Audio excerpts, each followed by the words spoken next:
stroke here, increase the size, make it inside here. We will change the color gradient as well.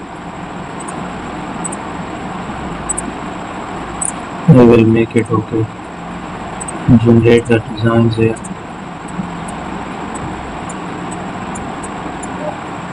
So it's okay. I will choose the round rectangular shape on that surface.